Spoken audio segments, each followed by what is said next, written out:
गौशाला का औचक निरीक्षण, गौवंश की देखभाल में न हो लापरवाही। अंकित शुक्ला। जनपद व प्रदेश में गौवंश की कब्रगाह बनी गौशाला, भूख से लगातार दम तोड़ रहे गौवंश। बेसहारा बनकर खेत व सड़क गौशाला में घूमने वाली गौवंश की दुर्दशा बहुत निंदनीय है। गौशालाओं का औचक निरीक्षण करते गौ सेवा प्रभारी अंकित शुक्ला ने गौशालाओं की स्थिति बहुत निंदनीय बताई है। वहीं जनपद में गौशाला में गौवंश भूख प्यास दवा न मिलने से तड़प तड़प कर मर रही गाय धूप में खुले में मिली। वहीं भूसे के स्टॉक रजिस्टर और पशु रजिस्टर में गड़बड़ी मिली। गौ सेवा प्रभारी अंकित शुक्ला ने कई ग्राम पंचायत में पहुंचकर गौशाला का निरीक्षण किया। निरीक्षण के दौरान गौवंश की ऐसी दुर्दशा कैसे हो सकती है? अभी भी गौशालाओं की हालत में कोई सुधार नजर नहीं आ रहा। गौशाला में जानवरों की खाने पीने की कोई व्यवस्था नहीं है। गौवंश पानी के अभाव में भूख से तड़प तड़प कर मर रहे हैं। सूत्रों के अनुसार एक दिन में सैकड़ों से अधिक गौवंश की मौत हो जाती है। वहीं देखभाल करने वाला कोई नहीं है।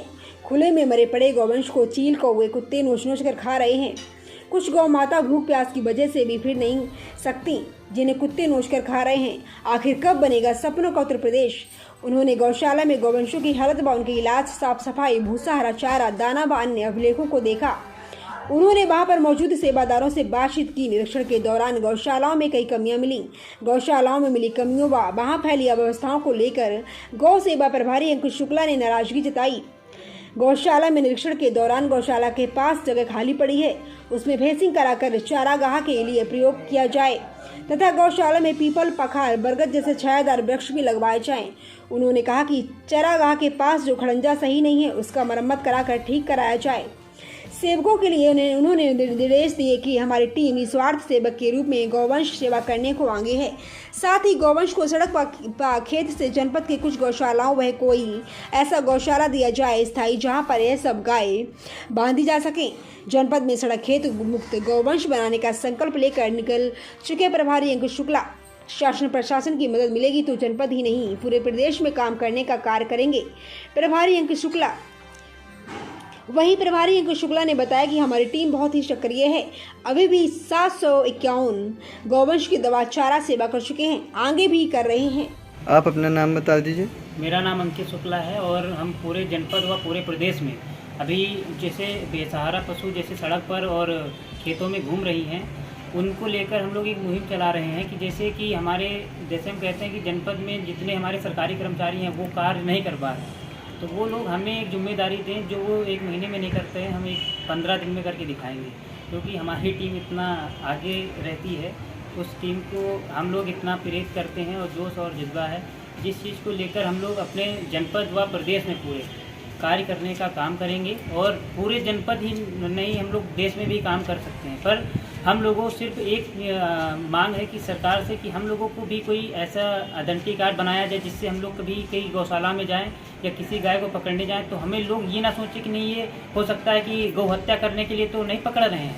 क्योंकि अब आप समझ सकते हैं कि आज देखो, आप समाज के लिए बढ़ेंगे तो आपके कई लोग ऐसे होंगे जो विरोधी होंगे, वो आपका पैर पीछे करेंगे। बारिश के बीच देवरनिया व रिछा में शानो शौकत से निकाला जुलूस मोहम्मदी, पुष्प वर्षा करके किया स्वागत।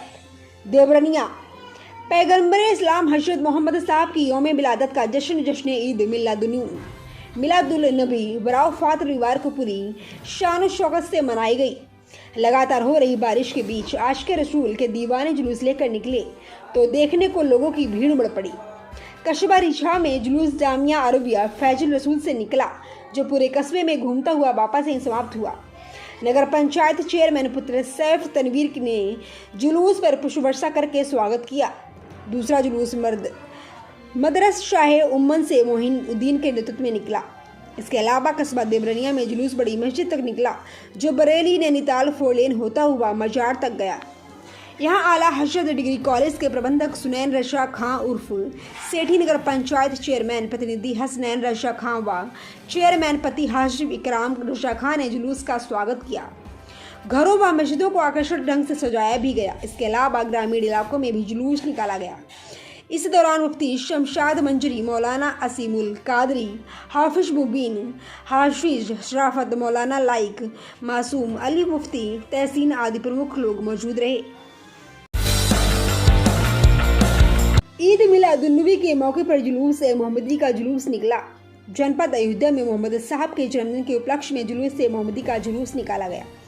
ये जुलूस कोठा पारचा स्थित टाटा मस्जिद से निकाला गया। यह जुलूस चौक घंटा घर होते हुए रिकावगंज चौराहा, कसावबाड़ा, फतेहगंज चौराहा, सुभाष नगर, बजाजा होते हुए टाटा मस्जिद पर समाप्त होगा। सुरक्षा के पुख्ता इंतजाम पुलिस प्रशासन ने किए। वहीं कड़ी सुरक्षा के बीच जुलूस मोहम्मदी का जुलूस निकाला जा रहा है। इस जुलूस में नातिया कलाम पढ़ने वाली 57 अंजुमन हैं, जो मोहम्मद साहब की पैदाइशी के मौके पर नातिया कलाम पढ़कर मन मोह ले रहे हैं। जगह जगह लंगर का आयोजन किया गया है और जगह जगह स्टेज बनाए गए हैं, जहां पर नातिया कलाम पढ़ने वाली अंजुमन को पुरस्कृत किया जा रहा है। वहीं टाटा शाह मस्जिद के इमाम शमसुल कमर ने बताया कि मोहम्मद साहब के जन्मदिन के अवसर पर यह जुलूस मोहम्मदी का जुलूस निकाला गया है। यह जुलूस शहर के प्रमुख चौराहे होते हुए टाटा शाह मस्जिद पर सलातो सलाम पढ़ने के बाद अपने देश की सलामती की दुआ की जाएगी। उसके बाद जुलूस समाप्त होगा। वहीं जामा मस्जिद इमाम शमसुल कमर ने सभी को ईद मिलादुन्नबी की बधाई दी है। शुरुआत टाटा शाह मस्जिद से हुई है और ये विभिन्न मार्गों से होता हुआ टाटा शाह मस्जिद पे ही आज रात में लगभग 10 बजे ख़त्म होगा। इसमें सुरक्षा व्यवस्था को बनाए रखने के लिए 4 जोन बनाए गए हैं, 13 सेक्टर बनाए गए हैं। हर जोन में जोनल मजिस्ट्रेट और उनके साथ जोनल पुलिस अधिकारी हैं। सेक्टर में सेक्टर पुलिस अधिकारी, सेक्टर मजिस्ट्रेट हैं। विभिन्न स्थानों पर स्टैटिक मजिस्ट्रेट और स्टैटिक पुलिस अधिकारी भी लगाए गए हैं। लगभग 54 ऐसी गलियां हैं जिनको बैरिकेड करा के रोका गया है ताकि जुलूस के बीच में कोई भी मोटरसाइकिल, 4 पहिया वाहन ना आ सके। जुलूस में सुरक्षा व्यवस्था बनाए रखने के लिए जुलूस के आगे ड्यूटियां लगाई गई हैं, जुलूस के पीछे भी ड्यूटियां लगाई हैं। मध्य में पड़ने वाले स्थानों पर जुलूस के मध्य में भी ड्यूटियां लगाई गई हैं। इस जुलूस को शांतिपूर्ण और सुरक्षा के साथ निकलवाने जाने का कार्य किया जा रहा है। रहमानिर्रहीम। ईद मिलादुन्नबी सल्लल्लाहु अलैहि वसल्लम का मुबारक मौका है और हर चार जानिब खुशी का माहौल है। हम मुसलमानान शहर फैज़ाबाद ईद मिलादुन्नबी सल्लल्लाहु अलैहि वसल्लम की खुशी में मरकज़ी अंजुमन तबलीग अहले सुन्नत जामा मस्जिद टाटा शाह के ज़ेर क़यादत ये जुलूस निकाल करके और हमारे साथ तकरीबन 56-57 अंजुमनें हैं, सब जुलूस निकाल करके पूरे शहर के लोग खुशी मना रहे हैं। हमारे जुलूस का आगाज़ जामा मस्जिद टाटा शाह से हुआ, जो हमारा सेंट्रलाइजेशन है, और हम रिकाबगंज, कसाबबाड़ा, फतेहगंज होते हुए सुभाष नगर पहुँच करके जामा मस्जिद टाटा शाह पर ही सलातो सलाम दुआ के साथ अपने जुलूस को ख़त्म कर देंगे। आज क्या देखा? क्योंकि आज हमारे नबी सल्लल्लाहु अलैहि वसल्लम जो रहमत आलम है, रहमत इंसानियत है, सारी कायनात के लिए नबी का मिलाद बाअस अमन व शांति है। नबी की आमद से कायनात में खुशी का माहौल पैदा हुआ। ज़र्रे ज़र्रे ने ईद मिलादुन्नबी का जश्न मनाया और ख़ुशी का इजहार किया। इस मौके से मैं दुआ करता हूँ अल्लाह ताला हमारे वतन अज़ीज़ हिंदुस्तान को सलामत रखे, आलम इस्लाम में खैर व बरकत नाजिल फरमाए। ये खुशी, ये जश्न का माहौल हमेशा कायम दायम रहे। के लिए इससे बड़ी कोई और खुशी की बात नहीं है। आज हमारे पैगंबर की विलादत की खुशी में जो है ये जश्न मनाया जा रहा है और जो संदेश मोहम्मद साहब ने दिया था उसी के बिना पे पूरी आलम, पूरी दुनिया को चलाने का जो बीड़ा उन्होंने उठाया था, हम लोग उसी को ही फॉलो करते हुए आज उनका जन्मदिन मना रहे हैं। और हम समझते हैं कि मुसलमानों का सबसे बड़ा त्यौहार ये है, इससे बड़ा जश्न का दिन और कोई नहीं हो सकता है। आज यही था कि देश में भाईचारा कायम रहे, क्योंकि उन्होंने जो संदेश दिया था कि देश में भाईचारा कायम रहे, जिस मुल्क में रहिए उस मुल्क की जो है सरपरस्ती, उस मुल्क की जो है इज्जत करना हर मुसलमान का धर्म है। और हर आदमी को जो है जिस वतन परस्ती जो आज मुल्क में माहौल है, सबसे बड़ी ज़रूरत जो है सभी लोगों के भाईचारा एक मिलजुल के रहने की ज़रूरत है। क्या नाम है आपका? शादाब खान। मुख्यमंत्री योगी आदित्यनाथ प्रतिमा का करेंगे अनावरण। रामनगरी अयोध्या में पहली बार संत रामानुजाचार्य के जयंती पर 4 फुट प्रतिमा लगाई गई है। यह प्रतिमा अयोध्या के गोलाघाट के ऋणमोचन घाट क्षेत्र स्थित 120 वर्ष पुराने अंबाजी की राधा कृष्ण मंदिर स्थापित की गई है, जिसका कल 12 अक्टूबर को इस प्रतिमा का अनावरण किया जाएगा, जिसमें उत्तर प्रदेश के मुख्यमंत्री योगी आदित्यनाथ, अयोध्या की साधु संत भी मौजूद होंगे। आपको बता दें कि अयोध्या में 4 फुट बनी प्रतिमा का अनावरण अयोध्या की राम जन्मभूमि से महज 1 किलोमीटर उत्तर दिशा में स्थित तक्षण शैली पर बनी अम्बा जी की राधा कृष्ण मंदिर में संत रामानुजाचार्य की 110वीं जयंती को उत्साह के साथ मनाई जाएगी। इस जयंती पर अयोध्या में संत रामानुजाचार्य की 4 फुट की प्रतिमा को स्थापित किया गया है। दक्षिण शैली की पूजा विधि विधान से पूजन अर्चन के साथ आयोजन प्रारंभ होगा। 3 दिवसीय आयोजन में कल यानी 12 अक्टूबर को रामानुजाचार्य की प्रतिमा का अनावरण उत्तर प्रदेश के मुख्यमंत्री योगी आदित्यनाथ के द्वारा होगा। वहीं कार्यक्रम की जानकारी मठ मेलकोट कर्नाटक के परम पूज्य श्री यतिराजा नारायण रामानुजीयर स्वामी श्री यदुगिरी यतिराजा की ने दी है। दरअसल मुख्यमंत्री योगी आदित्यनाथ कल यानी 12 अक्टूबर को अयोध्या में 4 घंटे रहेंगे, जिसका 2 मिनट कार्यक्रम जारी हो गया है। सुबह 10:40 पर सीएम का हेलीकॉप्टर रामकथा पार्क हेलीपैड पर पहुंचेगा। यहां से वे सीधे 11 बजे गोलाघाट स्थित रामा स्वामी टेम्पल पहुंचेंगे। फिर वे रामानुजाचार्य की प्रतिमा का अनावरण करेंगे। श्रीमते रामानुजाय नमः। अयोध्या में कल संत श्रेष्ठ रामानुजाचार्य का अमृतशिला पुतली का अनावरण हो रहा है। प्रभु रामचंद्र ने त्रेता युग में अवतार करके समाज का सभी बंधुओं को धर्म का प्रचार किया। इसी तरह कलयुग में हमारा आचार्य जगदाचार्य रामानुजाचार्य ने अवतार करके समाज का अत्यंत सामान्य व्यक्ति को भगवान की दर्शन किया, मोक्ष का मार्ग वो दिया। इसीलिए स्वामी जगदाचार्य रामानुजाचार्य ने संत श्रेष्ठ सत्पुरुष है। यहाँ अयोध्या में प्रभु रामचंद्र का जन्मभूमि में वो उसका सुंदर मंदिर वो निर्माण हो रहा है।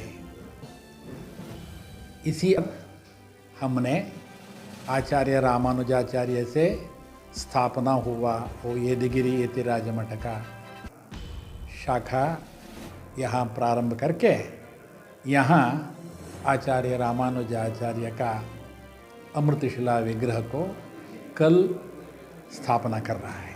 उत्तर प्रदेश के माननीय मुख्यमंत्री योगी आदित्यनाथ जी यहाँ आकर उसको अनावरण कर रहा है। अयोध्या में ये धर्म कार्य है ना हो रहा है ना, वो प्रभु रामचंद्र ने त्रेता युग में धर्म का प्रतीकता अत्यंत सामान्य को वो ऊपर और समाज में एक डिग्निटी उसको दिया।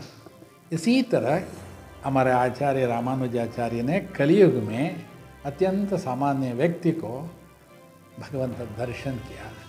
डिग्निटी यहाँ की वो विग्रह को स्टैच्यू ऑफ डिग्निटी हमने करा है। कल वो सुबह में राम तारक होम हो रहा है, सुदर्शन होम हो रहा है, विष्णु सहस्रनाम पारायण होता है। भारत का सभी प्रांत से हमारा शिष्य भक्त यहाँ आ रहा है। आज सुबह 7:30 को वो राम तारक होमा होता है। 9:30 पूर्णाहुति होता है। 11 o'clock 11 बजे विराट संत सम्मेलन में मुख्यमंत्री योगी आदित्यनाथ व मध्य प्रदेश के मुख्यमंत्री शिवराज सिंह चौहान का होगा आगमन। अयोध्या के चारुशिला मंदिर के महंत जगत गुरु रामानंदाचार्य ने बताया कि हमारे यहाँ आज और कल संत सम्मेलन है। संत सम्मेलन में हमारे जगत गुरु रामाभद्राचार्य महाराज आ चुके हैं और श्री जगत गुरु रामनारायण आचार्य महाराज आएंगे और छत्तीसगढ़ के कैबिनेट मंत्री श्याम सुंदर दास जी महाराज उनका आगमन हो चुका है। भारत के विभिन्न प्रांतों के मठाधीश जगत गुरु शंकराचार्य इस संत सम्मेलन में पधारेंगे। वहीं जूना अखाड़ा के महंत अवधेशानंद महाराज कल पधारेंगे। कल 2 बजे से शाम 5 बजे के बीच में मुख्यमंत्री योगी आदित्यनाथ जी का आगमन होगा। इस संत सम्मेलन में आना निश्चित हो चुका है। कल संत सम्मेलन है अपने यहाँ और आज भी संत सम्मेलन है। आज हमारे जगत गुरु रामभद्राचार्य जी महाराज का पधारना हो चुका है और श्री जगत गुरु राम नारायणाचार्य जी महाराज पधार रहे हैं आज ही। और कैबिनेट मंत्री श्री श्याम सुंदर दास जी महाराज छत्तीसगढ़ दूधाधारी मठ के महंत हैं, उनका आगमन हो चुका है। भारत के विभिन्न प्रांतों के बड़े बड़े मठाधीश जगत गुरु सभी के सब पधार रहे हैं। कल के दिन श्री अवधेशानंद जी महाराज पहुँचेंगे। वो जूनागढ़ के श्री महंत हैं, उनके अंडर में लगभग लाखों महामंडलेश्वर और संत हैं। ऐसे महापुरुष कल पहुँचेंगे।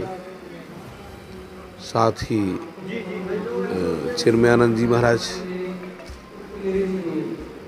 शांत मुनि जी, ये सभी महापुरुष कल ही पहुँचेंगे। मुख्यमंत्री का कल 2 बजे से लेकर के 5 बजे के बीच में ही आना हो जाएगा। अब समय निश्चित नहीं हुआ है पर आना निश्चित है। भक्तों का भाव है, इसी एक को उन्होंने बड़े प्रेम से स्वीकार किया और समझ लिया कि अगर हम एक बार परिक्रमा करेंगे, एक बार एक को दंडवत करेंगे तो हमारा कल्याण होगा, हमारे परिवार का कल्याण होगा और निश्चित जो भी एक का दर्शन करेगा उसका कल्याण तो निश्चित ही निश्चित है। ये साक्षात राम रूप है। त्रेता में महाराज दशरथ ने श्री राम जी को प्रकट करने के लिए किया था।